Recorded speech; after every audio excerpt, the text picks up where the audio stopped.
Bom dia a todos. Hoje vamos ver... Não façam tanto barulho, por favor.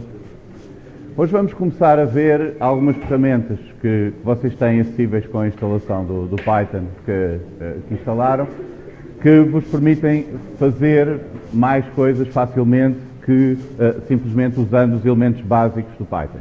Portanto, nós vamos, a partir de agora, voltar sempre a ver aquelas coisas das funções, dos ciclos, das condições e assim, mas vamos começando a usar bibliotecas que estão disponíveis que vos permitem fazer outras coisas de uma forma prática. E hoje vamos ver como podemos aceder a recursos remotos pela internet a partir de um programa feito por nós em Python.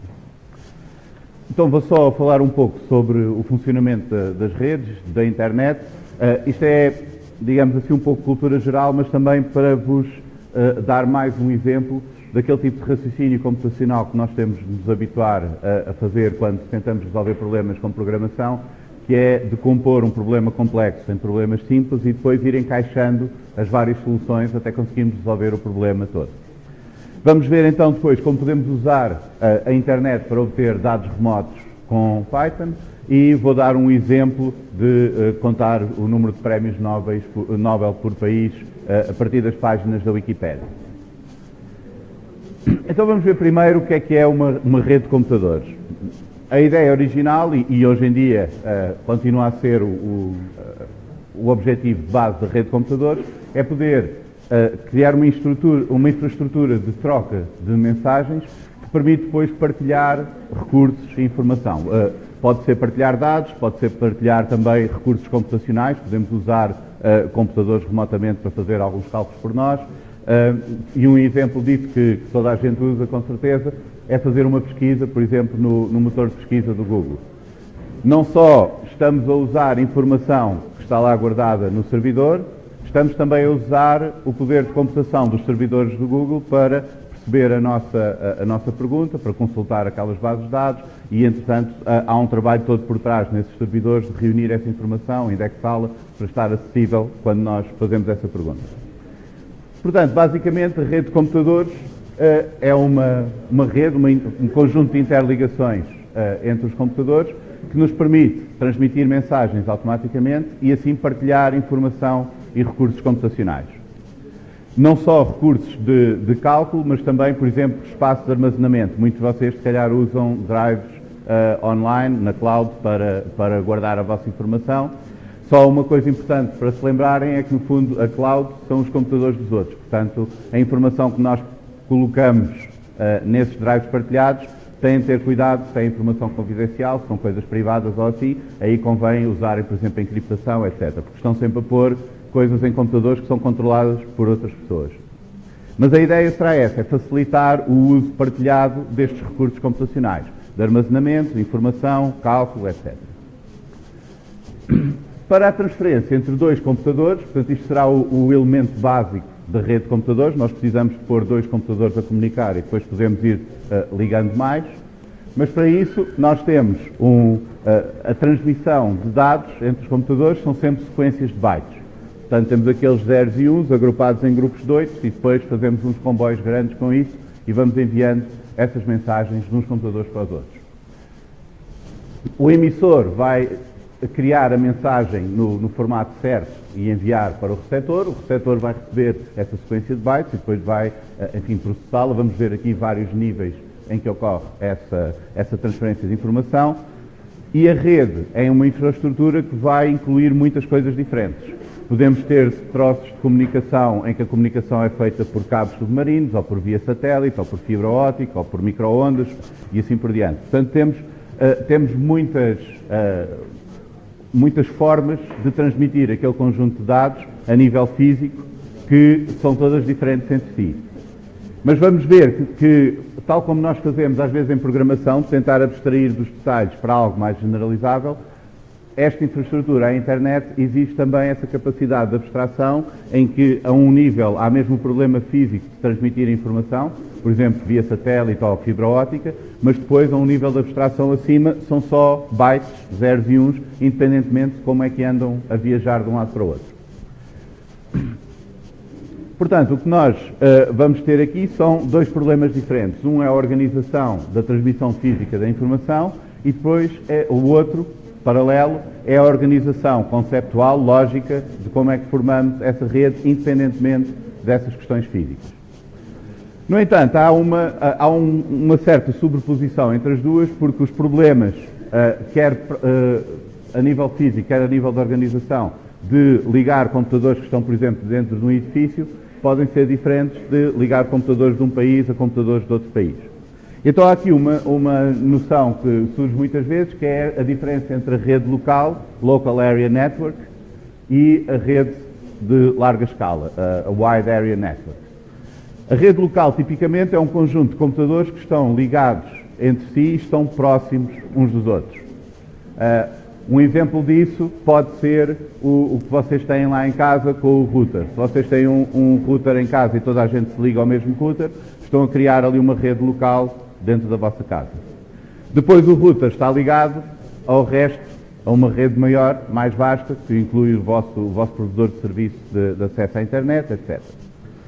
Portanto, tipicamente o que temos na internet não é propriamente uma rede de computadores, mas uma rede de redes de computadores. Temos redes locais, depois ligadas entre si. E aqui já vemos um pouco esta organização hierárquica, redes locais de computadores que estão tipicamente juntos e depois ligados entre si. Claro que quando nós passamos para uma organização lógica da rede, mais conceptual, na verdade isto pode-se misturar. Por exemplo, se vocês estão em casa e estão a criar uma ligação por VPN para a faculdade, vocês estão a criar uma ligação que está a fazer, de certo modo, a nível conceptual, com que vocês estejam na rede local da faculdade, apesar de vocês estarem em casa. Portanto, o aspecto físico aqui da rede pode ser desacoplado da organização, mesmo do ponto de vista de informação da rede. Já agora, esse VPN, no fundo o que vocês estão a fazer é criar um canal pela rede pública, pela internet, mas como está encriptado, vocês podem fazer a comunicação segura entre o vosso router e o servidor da faculdade. E por cima dessa ligação é depois criado algo que simula vocês estarem na faculdade ligados diretamente a esta rede. Portanto, mais uma vez aqui a ideia é de nós podermos fazer isto por várias camadas e aproveitar um tipo de soluções noutro tipo de problemas. Mas, olhando outra vez para esta diferença entre a rede local e a rede de larga escala, nós temos aqui, quando pensamos na ligação entre estas redes, vamos precisar ter uma forma de encaminhar as mensagens para os computadores certos. Dentro da rede local isso é relativamente simples, os computadores estão todos identificados, estão todos ligados ao mesmo router e ele trata de encaminhar as mensagens entre esses computadores. Quando nós alargamos isto, por exemplo, à internet toda, não há nenhum ponto central que diga quais é que são todos os computadores que estão ligados, porque isso nem sequer dava para ligar toda a gente ao mesmo servidor. Então, há aqui um problema que é o de reencaminhamento das mensagens até chegar ao destinatário. E aqui temos muitos pontos intermédios, estes routers e gateways, que vão escolhendo os caminhos. Digamos, é mais ou menos como se nós fôssemos dando as cartas uns aos outros e cada um ia dando a carta a alguém que ia mais ou menos na direção do destinatário e eventualmente a carta chegava ao destinatário. É assim que funciona a internet, os routers vão reenviando as mensagens aproximadamente na direção do destinatário final até que a mensagem chega lá. Portanto, para chegar ao destinatário, a mensagem normalmente não é enviada inteira. Vocês estão a fazer muito barulho. Dependendo do que é que nós estamos... Dependendo do que é que nós estamos a tentar enviar, se for um ficheiro grande ou um conjunto grande de dados, a mensagem tem de ser partida em mais ou menos fragmentos. Portanto, tipicamente o que é enviado pela internet são mensagens pequenas, são pacotes de dados, que têm lá marcado o emissor e o receptor, o destinatário, vão sendo reenviados pela rede, pelos caminhos que parecem em cada router ser os mais rápidos e, eventualmente, conforme vão chegando ao destinatário, vão sendo normalmente montados na mensagem original. Isto acontece muito se vocês tiverem de descarregar, por exemplo, imagens ou vídeos ou assim, ficheiros grandes, então têm de ser partidos em muitos fragmentos. Portanto, todos estes pacotes são encaminhados individualmente pela rede, são reencaminhados por esses computadores especializados, pelos routers e gateways, até eventualmente chegarem ao destinatário e no destinatário só novamente é reconstruída a mensagem a partir desses pacotes.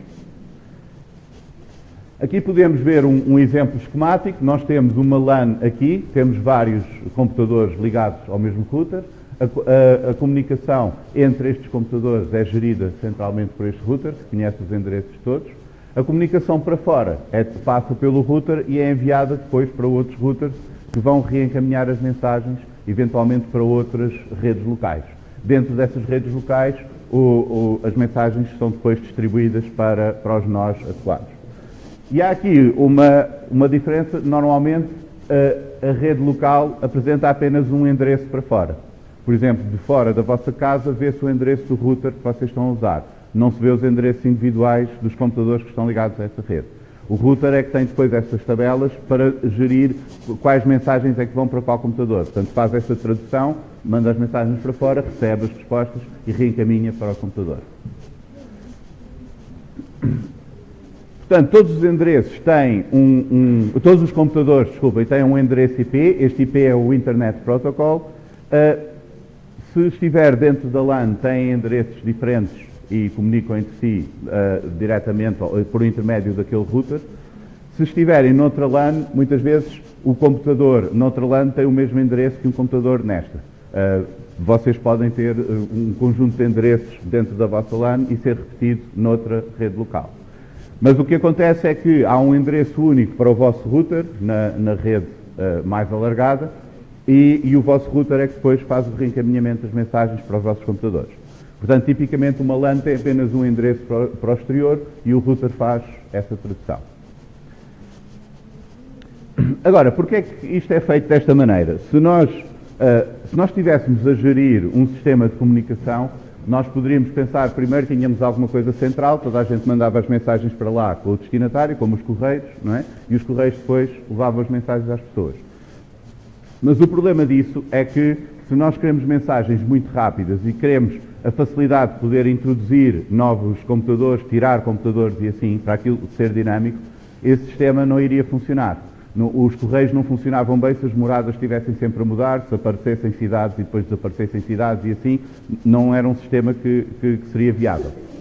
Portanto, o que temos aqui é que temos de organizar isto a vários níveis, a maneira como está organizada a rede, e além disso temos outro problema, um pouco diferente do que teríamos nos correios, é que as mensagens fisicamente têm de ser enviadas de muitas formas diferentes.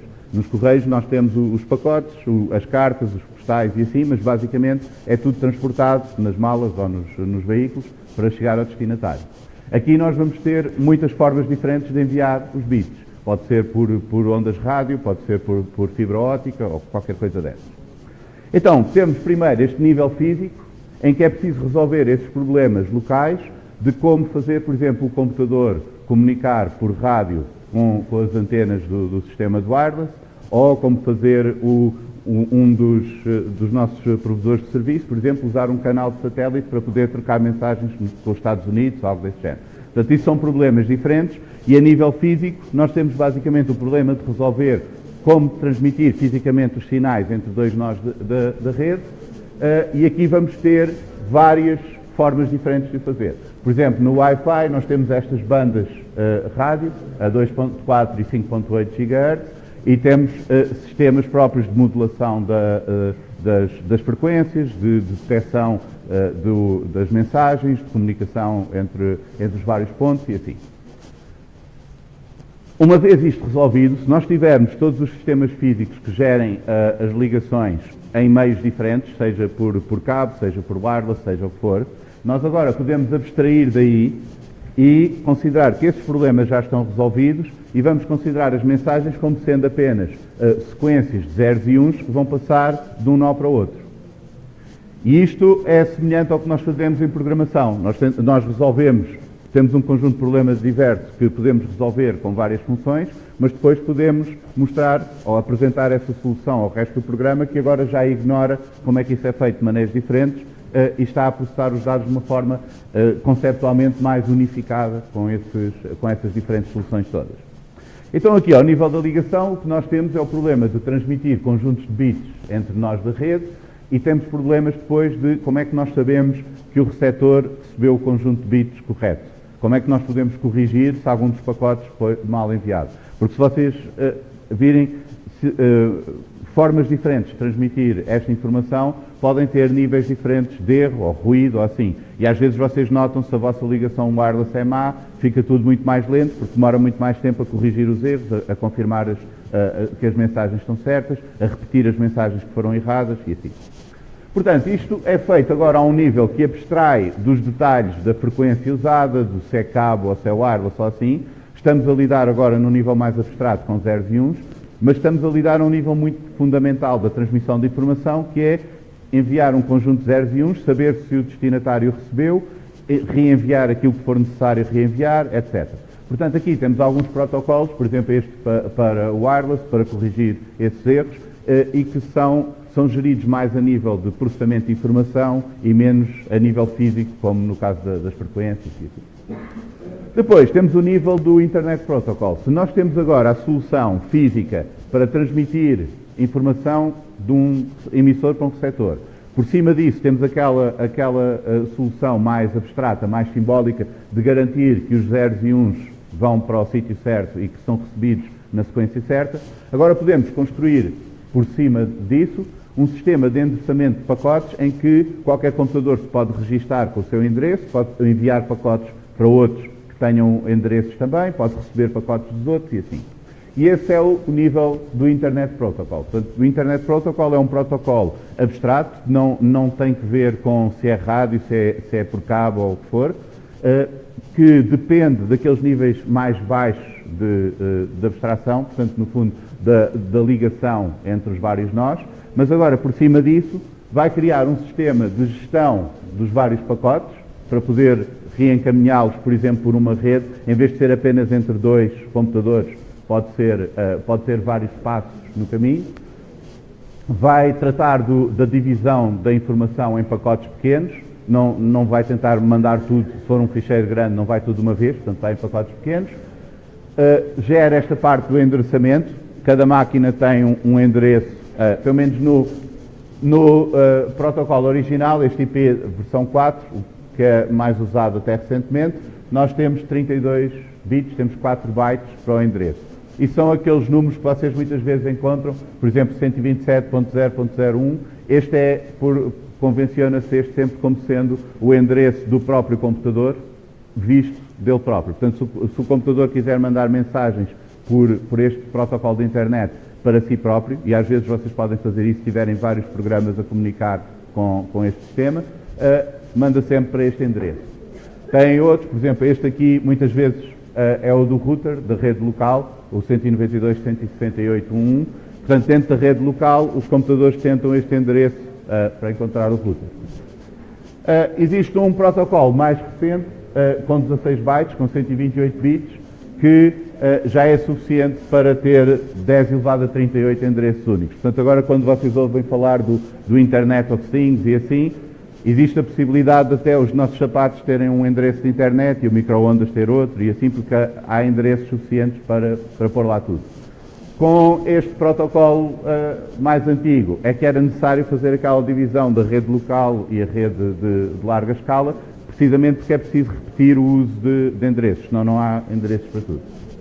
Mas a este nível do protocolo de internet é que é gerido este problema de reencaminhar, de fragmentar as mensagens e reencaminhá-las pela rede até ao destinatário, que é preciso gerir não só essa comunicação, mas também os endereços e como são identificados as várias máquinas. Depois, por cima disto, temos o nível de controle de transporte. Aqui nós temos, se nós queremos transportar ficheiros grandes, enviar e receber ficheiros grandes de um lado para o outro, que podem ter vários pacotes, é preciso ter um sistema por cima do Internet Protocol que verifica se estamos a receber os pacotes todos, como é que podemos juntá-los pela ordem certa e assim por diante. Portanto, temos mais um nível por cima que nos permite agora facilmente enviar ficheiros grandes ou blocos grandes de dados de um lado para o outro. Depois, temos o nível das aplicações. As aplicações agora podem ter, por cima disto, os seus próprios protocolos para gerir no fundo, gerir as comunicações de uma maneira que é prática. E aí vocês têm exemplos, quando usam o browser, estão a usar o HTTP, se usam o e-mail é um protocolo diferente, enfim, há vários desses que vocês podem usar, que estão montados por cima de todo o sistema de controle da internet, que por sua vez está por cima daqueles sistemas de controle dos elos físicos de ligação de um computador para o outro. Então, essencialmente, se o vosso browser, por exemplo, quiser querem fazer upload de uma fotografia para o Facebook ou uma coisa assim, existem esses dados da imagem, têm de ser enviados para o sistema de transporte dessa informação, portanto vai ser associado a esse conjunto de dados, informação necessária para depois poder fragmentá-lo e reconstruí-lo no final e verificar se o Facebook recebeu todos os blocos correspondentes à vossa imagem. Depois, isso é empacotado pelo protocolo da internet com os endereços IPs dos servidores do Facebook, o vosso, para poder ser reencaminhado pelos vários routers para o fim. E depois, dentro de cada ligação, dependendo da ligação, vai ter de ser essa informação encapsulada da forma adequada para percorrer aquele troço. Por exemplo, do vosso computador ao vosso router de casa, do router de casa até ao ISP que vocês usam, de lá depois para os servidores do Facebook, etc.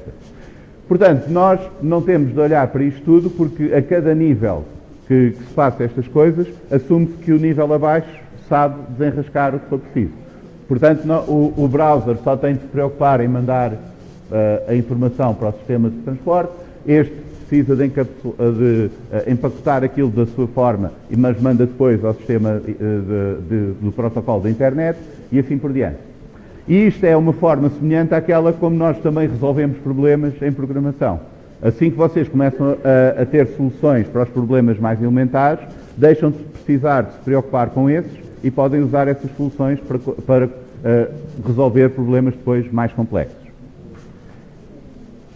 Normalmente, nós não usamos estes endereços IP. Quando vocês vão visitar um site, tipicamente não põem o endereço IP do site. Isto é como funciona o protocolo da internet, mas como vocês podem ver, nós podemos pôr várias camadas umas por cima das outras. E existe aqui um outro sistema de resolução de nomes de domínios, este DNS, Domain Name System, que faz a tradução automática entre nomes, que são mais simpáticos para nós, e os endereços IP correspondentes. Por isso é que nós podemos usar algo como, por exemplo, www.google.com ou fct.nl.pt, sem termos de memorizar quais são os endereços IP numéricos dos vários servidores.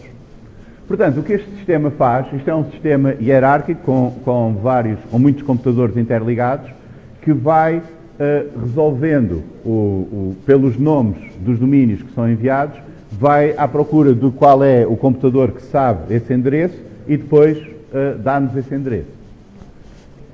Pode gerir nomes genéricos de domínio, como com, bis, etc., ou então correspondentes aos países. Por exemplo, .pt, no final, é um domínio português. E o que nós temos é... este serviço tem os nós mais altos, que gerem aqueles domínios mais abrangentes, e que depois tem outros computadores especializados em cada subdomínio e assim por diante. Por exemplo, se nós quisermos visitar a Wikipédia, podemos escrever www.wikipedia.org e o sistema de resolução deste nome vai ter de encontrar o endereço daquele servidor. Então a primeira coisa que vai fazer é perguntar ao servidor de raiz, que gera os nomes de raiz, para saber quem é que é responsável por este org. Depois vai perguntar a este, que é responsável pelo org, porque há um que pode ser para o PT, outro para com, outro, e assim por diante, e vai perguntar a este quem é que é a Wikipédia. E depois vai chegar ao servidor que sabe o endereço da Wikipédia, esse vai nos dar o endereço da página. Não nos dá diretamente a nós, porque nós não precisamos saber esse número, mas isto faz parte dos protocolos que o nosso browser vai usar. Portanto, quando nós pomos lá o endereço, o browser vai à procura de quem é que sabe esse endereço e é resolvido esse nome para o endereço e pode comunicar depois com o servidor. Já agora, não sei se vocês sabem, há um conjunto de sites que dizem que estão bloqueados. Isto foi em 2015, houve este protocolo entre alguns ISPs e sociedades de gestão de direitos de autor e assim, que passou a permitir que essas sociedades pedissem aos ISPs para bloquear sites para as pessoas não conseguirem aceder. Na verdade, não há propriamente um bloqueio, porque é muito difícil impedir a comunicação entre nós na rede. Portanto, o que os ISPs fazem é pôr lá nas tabelas de resolução de nomes de domínio deles, para não resolver aqueles nomes de domínio, ou se vocês quiserem chegar a um daqueles sites, para vos dar um endereço diferente para reencaminhar para o outro lado. Portanto, isto não está a ser feito ao nível das ligações entre os computadores, está a ser feito simplesmente quando o vosso browser pede qual é o endereço deste site, o DNS do vosso ISP, do vosso provedor de serviço, dá-vos o endereço errado e vocês vão parar ao sítio errado. Por isso, uma maneira de contornar este suposto bloqueio é simplesmente não usarem o servidor de nomes, o sistema de nomes de domínio que o vosso provedor de serviço fornece. Portanto, se em vez de usarem o sistema por default que eles vos dão, vocês configurarem, por exemplo, usar o da Google ou OpenDNS ou assim, que não fazem esta alteração, que vos dão mesmo o endereço dos sites, então deixa de haver esse tal bloqueio porque vocês já obtêm o endereço correto. Isto é apenas um exemplo de como sim.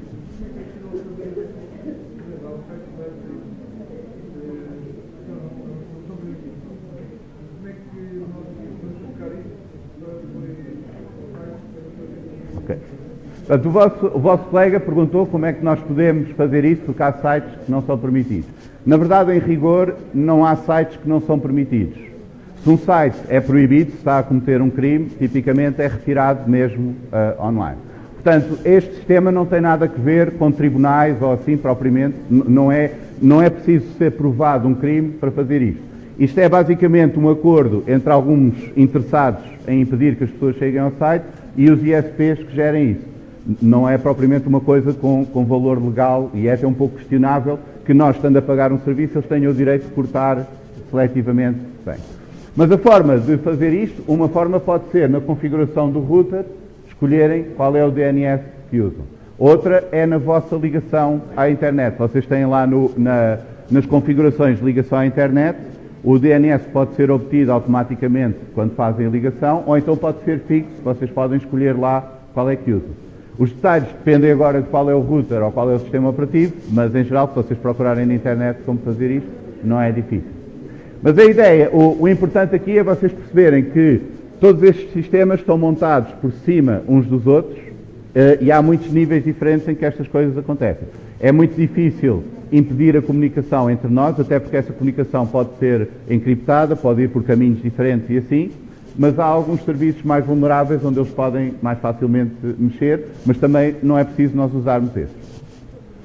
Por causa disto, com esta forma de resolver os problemas hierarquicamente, nós temos um sistema que não é centralizado e que facilmente cresce no fundo pela ligação de novos nós constantemente. E se vocês virem, o crescimento da internet tem sido, pelo menos durante muitos anos, exponencial. Hoje em dia estima-se que cerca de metade das pessoas no mundo tenham acesso regular à internet. Claro que a distribuição do acesso não é muito uniforme, não é? Nos países mais ricos há muito acesso, nos países mais pobres está bastante limitado, mas no fundo nós temos um sistema que consegue ligar talvez 3 ou 4 mil milhões de pessoas de uma forma que funciona. E isso é feito graças a esta abordagem. Tem alguma dúvida? E isso é conseguido graças a esta abordagem de decompor o problema complexo em problemas mais simples e ir montando essas soluções. Então vamos ver agora o que é o World Wide Web. Muitas vezes as pessoas confundem a internet com a web, mas são coisas diferentes. A internet é aquela infraestrutura de comunicação que vos permite não só visitar páginas de net, como também usar o FTP para pôr coisas no servidor, ou ver o e-mail, ou coisas assim. Portanto, isso é a parte mais baixa da comunicação. Por cima disso, nós podemos montar vários sistemas diferentes. E um deles é este, a World Wide Web, que é uma teia de documentos interligados. Esta ideia surgiu por este senhor, Tim Berners-Lee, no CERN, que escreveu uma proposta para um sistema distribuído daquilo que ele chamou hipertexto, portanto são documentos com ligações a outros documentos, e que facilitaria a partilha de informação de dentro do CERN, mas eventualmente para fora, para quaisquer grupos de investigadores partilharem informação entre si. E em 1990 criou o primeiro browser com uma interface gráfica para isto. Portanto, podia-se ver os documentos e podia-se seguir as ligações de uns documentos para outros. A World Wide Web será a teia formada por todos esses documentos interligados. Vocês podem andar de uns para os outros seguindo as ligações. Portanto, os componentes da World Wide Web será essa teia de documentos interligados, os protocolos que permitem usar essa informação e permitem-nos seguir agora os links dos documentos e assim, as páginas em si, nos servidores, e uma peça fundamental é esta ligação entre os dois documentos, que vai montando a web.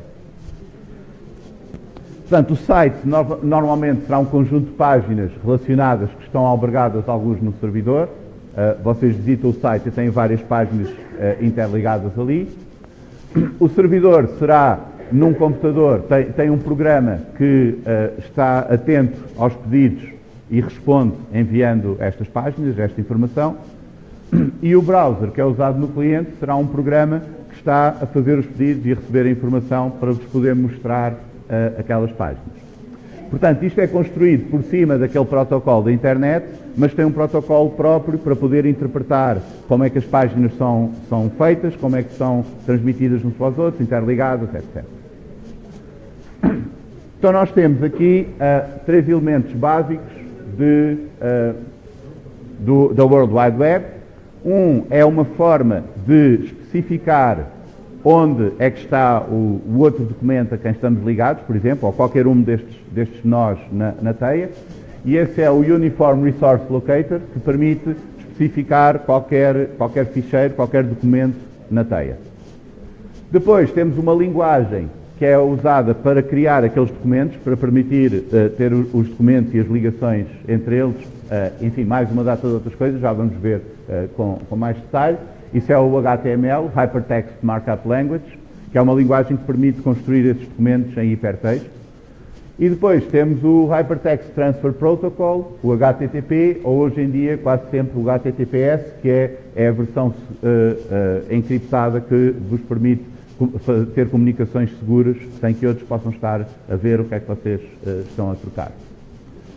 Portanto, com estes 3 elementos nós conseguimos montar a World Wide Web. O URL especifica a localização do recurso. Tem, primeiro, qual é o protocolo, pode ser o HTTP ou o HTTPS. Se for o HTTPS, o vosso computador e o servidor sabem que têm de negociar uma ligação segura, encriptada. Se for o HTTP, é tudo trocado às claras. Depois tem aqui o endereço ou a especificação da máquina com a qual vão ser comunicados estes pacotes. Portanto, é preciso traduzir depois isto para o protocolo da internet para enviar a informação de uns para os outros. Mas aqui o que nós temos será tipicamente uma expressão hierárquica. Temos o domínio mais abrangente, por exemplo, neste caso, PT, Portugal. Depois temos o domínio da Universidade Nova de Lisboa, da FCT, do Departamento de Informática e da secção. Então isto permite o DNS depois resolver estes nomes até encontrar o endereço que corresponde a esta máquina, e assim o vosso browser consegue enviar informações para esta máquina. Depois temos barra e temos um caminho para o recurso que estamos a tentar aceder, que pode ser, por exemplo, um ficheiro numa pasta específica da máquina.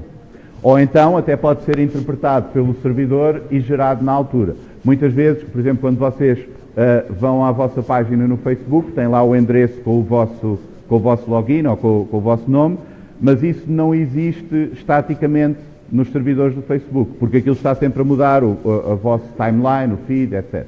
E então, quando o servidor recebe esse endereço, gera aquele conteúdo e envia-vos. Mas seja como for, no formato do URL, deste Uniform Resource Locator, nós temos a especificação de qual é o recurso que nós queremos dentro daquela máquina. Portanto, basicamente, o protocolo, a máquina de destino e o recurso que nós estamos a pedir. Depois, temos, quando nós recebemos essa informação, tipicamente vem-nos neste formato HTML, este Hypertext Markup Language, que permite criar texto que não tem só texto, tem outras coisas como aspecto visual, hiperligações e assim por diante. Isto funciona com, vocês aqui não conseguem ver, mas eu já vou dar um exemplo um bocadinho maior, mas temos tags, o HTML no fundo é um ficheiro de texto normal, mas tem alguns marcadores específicos, estas tags, que depois são interpretadas pelo browser de maneiras pré-estabelecidas. Por exemplo, este aqui, o center, a tag center para centrar o texto, temos os P dos parágrafos, estas listas, com os itens das listas e a lista não ordenada e assim por diante. Portanto, tudo isto vem num ficheiro de texto simples, mas o browser depois interpreta essas marcações e põe-vos o aspecto que está lá especificado.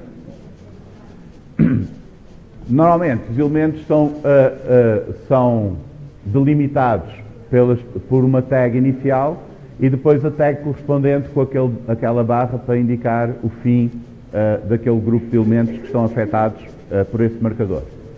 Por exemplo, aqui temos um cabeçalho do tipo 3, este H3 é um header do tipo 3, que tem este texto e termina ali. E este código HTML aqui é o código desta página. Eu também faço os slides em HTML, se vocês forem ao site e virem os slides em HTML, se virem o código-fonte, veem isto, no fundo a descrição destes vários elementos dos slides. Portanto, este cabeçalho que está aqui, em bold e letra maior, é isto que está aqui no código-fonte. Portanto, é um cabeçalho do tipo H3. Este estilo depois está definido noutro ficheiro. Nós não vamos entrar para estes detalhes, mas há ficheiros com estilos onde vocês podem configurar como é que estes tags são interpretados. Mas temos aqui o texto e o browser apresenta-o daquela maneira. Depois temos aqui estes bullet points. Isto é uma lista não ordenada, o L, e cada bullet point é um list item, este LI.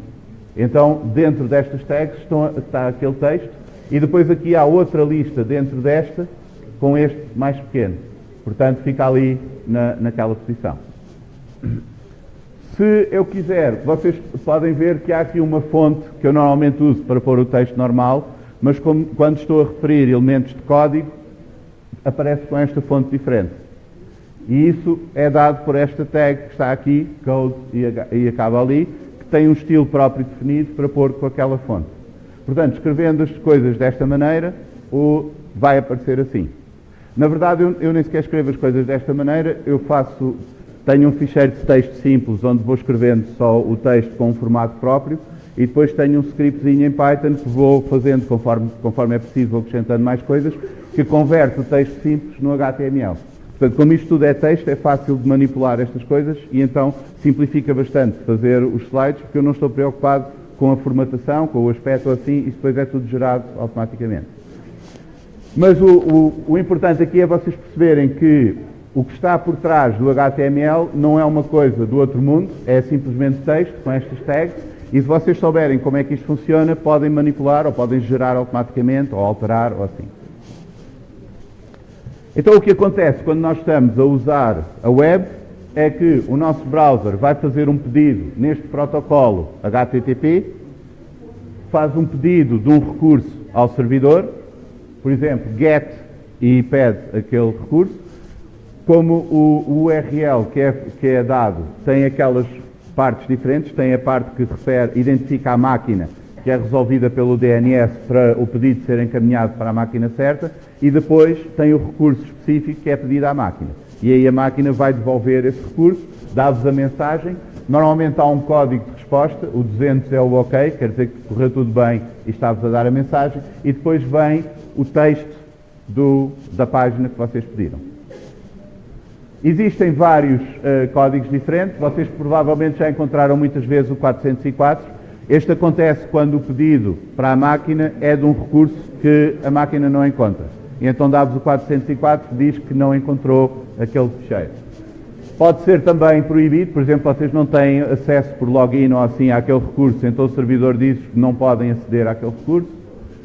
Há muitos outros, o 503, tipicamente, se vocês forem experimentando outra vez, acaba por dar. Porque isto pode ser um erro quando temporariamente não está disponível. O servidor está em sobrecarga ou algo assim, não consegue responder naquele momento ao vosso pedido, mas se tentarem outra vez, talvez funcione.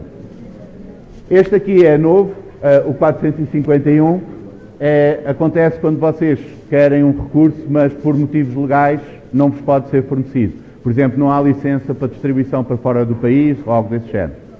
E este 451 vem deste livro, Fahrenheit 451, em que os livros eram proibidos e andavam a queimar os livros todos. Enfim, era crime ter livros e usaram essa referência para este código. Mas vocês têm aqui, se forem ver à Wikipédia, têm imensos códigos diferentes que servem para o servidor dizer quando alguma coisa correu mal e especificar o que é que aconteceu. Ok, como é que nós podemos usar isto? Vamos ver com um exemplo. Há aqui uma página, há várias páginas na Wikipédia que têm as listas dos vencedores de prémios Nobel de várias categorias. Por exemplo, aqui são os laureados do Prémio Nobel da Química, desde 1901 até o mais recente. E o que nós podemos fazer é usar agora esta informação para criar uma tabela com o número de vencedores por país. Portanto, vamos ver quantas pessoas ganharam o Prémio Nobel em cada país. Esta página aqui, se vocês forem ver o código-fonte, tem este aspecto. Portanto, temos ali, há várias coisas no início do cabeçalho, mas depois a tabela começa aqui com este table, tem uma classe da tabela destas da Wikipédia. Depois tem aqui os cabeçalhos, estes TH são os cabeçalhos da tabela.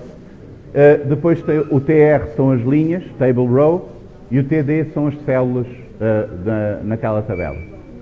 Vocês não precisam de saber isto, mas é fácil de ver que isto depois tem uma estrutura repetida, porque tem aqui o país, está nestas células que têm o flag icon, e depois tem algumas coisas, a fonte da bandeira e assim, e às tantas aparece o nome do país. Portanto, se nós encontrarmos estes pedaços de texto na nossa página, nós conseguimos extrair os nomes dos países. E então conseguimos extrair os nomes que aparecem aqui. Cada vencedor, o seu país, e nós podemos ver a lista dos países todos que vão aparecendo. Portanto, nós podemos separar o código-fonte da página por aqueles TDs e depois partir, por exemplo, por estes sinais de maior até encontrar o país. Se nós partirmos pelo TD, vamos ter aqui algumas células que começam com este span class flag icon, que é aquelas que têm a bandeira, e essas são as que referem o país, e agora podemos ir partindo aqui pelos sinais de maior até extrair o país. Portanto, vamos fazer isso. O primeiro, planeamos o nosso programa, já temos uma ideia de como podemos resolver o problema, mas dividindo em pequenas partes, será, primeiro, ir buscar a página HTML ao servidor da Wikipédia, depois extrair uma lista com todos os países que aparecem nessa tabela. Alguns vêm repetidos porque tiveram vários vencedores, mas é isso que nós queremos. Portanto, temos todos os países por ordem que estão lá na tabela. Tiramos daí uma lista por ordem alfabética com os países diferentes, que é para fazermos depois a nossa tabela com a contagem por países. Contamos para cada um desses países quantas vezes é que aparece na Wikipédia, naquela página, e depois imprimimos o resultado. Portanto, assim temos uma ideia de como resolver cada um destes problemas. Na verdade, todos estes são com coisas que nós já demos, temos os ciclos, as listas, condições e assim. A única coisa nova aqui é como é que nós vamos buscar a página da Wikipédia. Para isso, vamos usar esta biblioteca que vocês têm instalada com o Anaconda, que é o Request, que simplifica essa tarefa porque já nos dá um objeto que vai buscar os dados ao servidor. Portanto, da mesma maneira como nós usamos outros objetos para resolver problemas, por exemplo, as strings sabem fazer maiúsculas, etc., este objeto consegue ir buscar os dados ao servidor. E o que nós fazemos é, vamos importar a biblioteca request, o get esta função get do request dá-nos esse objeto com o resultado do que nós pedimos ao servidor. E então vamos fazer isso. Vamos pôr aqui na variável R o resultado deste request, o resultado do get com o endereço completo da página. Notem que eu pus ali 3 pontos, isto não pertence ao endereço, isto foi só para caber no slide, porque o endereço é grande, mas se vocês forem à página da Wikipédia, basta copiar o endereço lá de cima e pôr aqui. Portanto, fazendo isto, get com o endereço da página, nós obtemos um objeto que tem vários atributos. Um deles, que é o que nos interessa mais aqui, neste caso, é o text, que é o texto todo da página. Portanto, isto é uma string com todo o código-fonte da página. Vai ser isto que nós vamos usar para tirar lá a informação. Mas tem também este, por exemplo, o OK é um booleano, verdadeiro ou falso, que vos diz verdadeiro se conseguiu ir buscar a página, se houve algum erro, então está a falso. E o status code dá-vos a mensagem que o servidor deu. No caso de ter 200 é porque correu tudo bem, se tiver, por exemplo, 404 é porque tem o endereço errado e assim por diante. Portanto, podem ver o que é que aconteceu se não tiverem depois o código-fonte da página no texto. Mas, assumindo que corre tudo bem, nós podemos ir buscar o código-fonte da página aqui este atributo text do request. Então, o que é que vamos fazer para obter a lista dos países? Temos esta função para todos os países que ganharam aquele prémio Nobel. Recebemos o endereço, o URL da página em HTML e vamos... recebemos a página mesmo, o texto do HTML. Portanto, nós já fizemos isto aqui. Vamos buscar a página, temos o texto da página e o que recebemos aqui é a string do código-fonte HTML. Portanto, isto será a função que recebe o código-fonte de uma página naquele formato que nós temos aqui da Wikipédia e nos dá a lista dos países todos conforme vão aparecendo aqui. Para fazer isso, nós vamos partir esta string pelo TD. O TD é aquela tag que indica as células da tabela. Portanto, se nós fizermos isso, todas as vezes em que aparece o TD, vai-nos dar uma string diferente na lista. E então vamos ter uma lista de strings, o resultado desse split, com todos os conteúdos das células daquela matriz. Portanto, uns deles será apenas o ano, outro pode ser a fotografia do senhor, outro o nome e assim por diante. Isto são as diferentes células na tabela. Mas há umas que têm a bandeira e o país. E essas nós conseguimos identificar porque são aquelas que começam com este flag icon. Começam com span, class flag icon e depois tem a imagem da bandeira.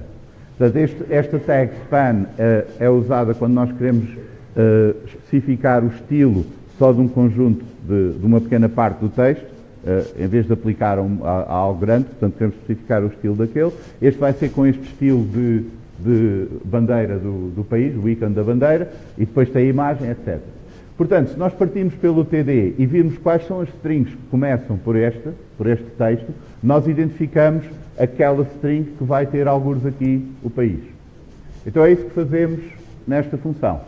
Partimos pelo TD, para cada célula da tabela toda, vamos ver se começa com span, class, flag, icon. Se começar, é porque é aquela que tem o país. Agora vamos partir essa pelo sinal de maior e vamos buscar o quinto fragmento. Como isto tem sempre a mesma estrutura, se nós partirmos pelo TD, vamos ter uma string que começa aqui, no span, class, flag, icon. Partindo pelo sinal de maior, vai ter primeiro este fragmento, que está antes do primeiro sinal de maior, depois tem este fragmento aqui, image, out, source, etc., que está antes do segundo sinal de maior, depois até ao terceiro sinal de maior, até ao quarto sinal de maior e o quinto fragmento vai ter o país. Sim. Não, este start with é um dos métodos da string. Devolve verdadeiro ou falso. Devolve verdadeiro se a string começa com aquela substring. Portanto, como a cell é isto, o split dá uma lista de strings. O for vai iterar por essa lista de strings, portanto esta variável cell vai ser a cada iteração uma daquelas strings.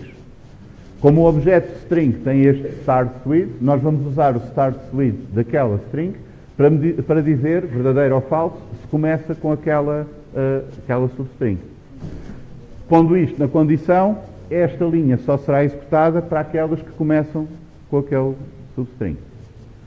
E esta linha vai ser colocar na nossa lista de países o resultado de partir esta string toda pelo sinal de maior, portanto vamos fragmentar esta parte, esta e assim por diante, e ir buscar o quinto fragmento, que é onde está o nome do país. Lembre-se que o quinto fragmento é o de índice 4, porque começamos a 0. E agora vamos partir outra vez só esse quinto fragmento, vamos parti-lo pelo sinal de menor, porque agora não queremos aquele lixo do fim do hyperlink que tem aqui do país. Portanto, vamos partir pelo sinal de menor e ficar com a primeira parte, que é aquela que tem índice 0. Já agora, isto é um truque bastante útil quando vocês querem tirar um pedaço de texto no meio de alguns separadores diferentes. Porque vocês podem primeiro partir pelo que vem antes do texto, pegar no que vem no sítio certo, logo a seguir ou mais à frente, depois partir pelo que vem a seguir e ficar com a primeira parte. E assim ficamos só com este pedacinho que tem o nome do país. Portanto, todas as células que tenham este formato, aquilo funciona e vai tirando o nome do país. Com o append vamos acrescentando à lista, no fim devolvemos a lista. E agora podemos testar a nossa função, vamos buscar a página dos Prémios Nobel da Química e vamos pedir a esta função para nos dar os países no código-fonte da página. O código-fonte será aquele atributo text do objeto que nós usamos para ficar com o resultado do pedido. Okay? E aqui temos a lista dos países todos. Notem que há países que vêm repetidos, por exemplo, a Alemanha vem aqui várias vezes, os Estados Unidos também, mas isso está certo porque o que nós queremos agora é contar quantas vezes vem cada país. Estamos simplesmente a ter os países todos da tabela, agora vamos contá-los para ver quantas vezes cada um deles aparece. Mas, para nós fazermos a nossa tabela final, com os países e as contagens, queremos também uma lista dos países diferentes por ordem alfabética, para depois ficar uma tabela bonita no fim.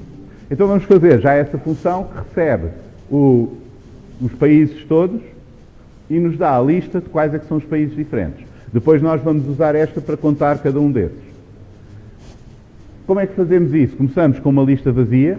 Para cada país na lista dos países, vamos ver se ele ainda não está na nossa lista.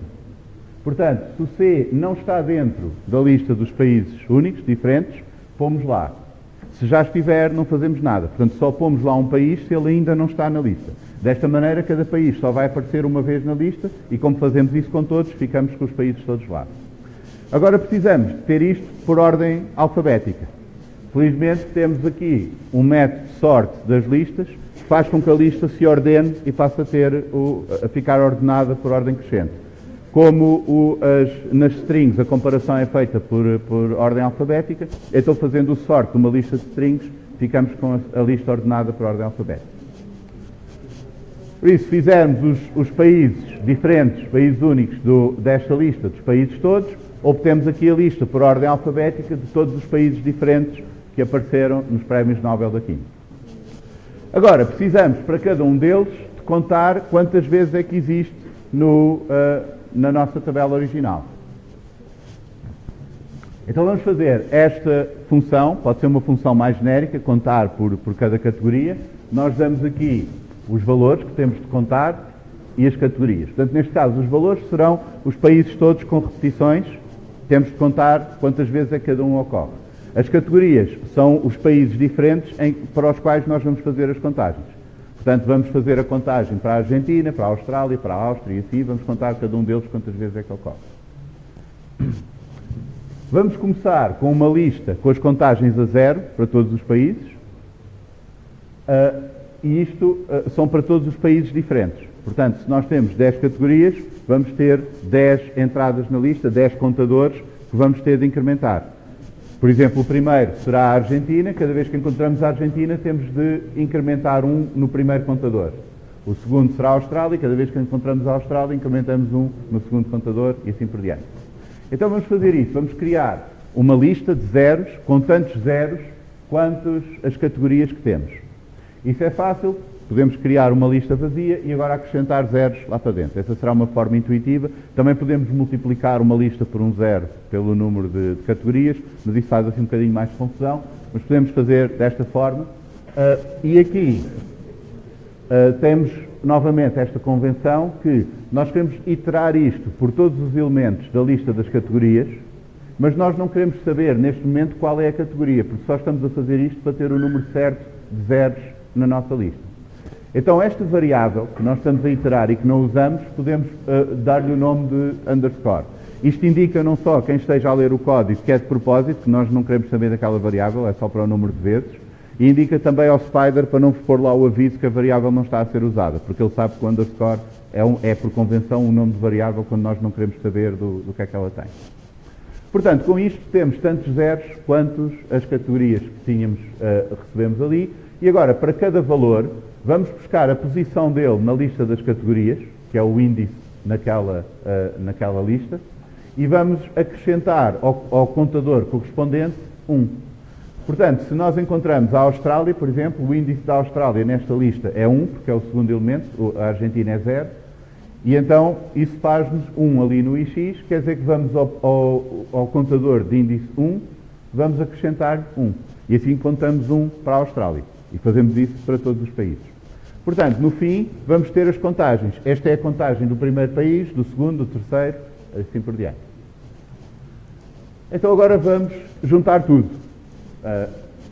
Criamos a nossa função, laureados por país, recebe o URL da página onde nós vamos buscar esta informação, vai buscar o texto da página, até podemos ter aqui um return antecipado no caso de acontecer algum problema. Nós vamos buscar a página e se não estiver true no OK do resultado, nós saímos imediatamente da função e devolvemos esta string. Houve um problema a ir buscar a página. Se não tem acesso à internet, se enganaram no URL, qualquer coisa assim. Caso contrário, notem que este return nós não precisamos do else, porque se o return for executado, o interpretador sai imediatamente da função. Portanto, isto aqui, na prática, só será executado se aquela condição for falsa. Portanto, se for falso que não é OK, ou seja, se o OK for verdadeiro, então vamos fazer isto. Vamos buscar todos os países, vamos buscar os países diferentes, vamos produzir aquela lista com as contagens e agora vamos criar uma tabela, será uma string com as mudanças de linha, em que temos o país, um tab e as contagens.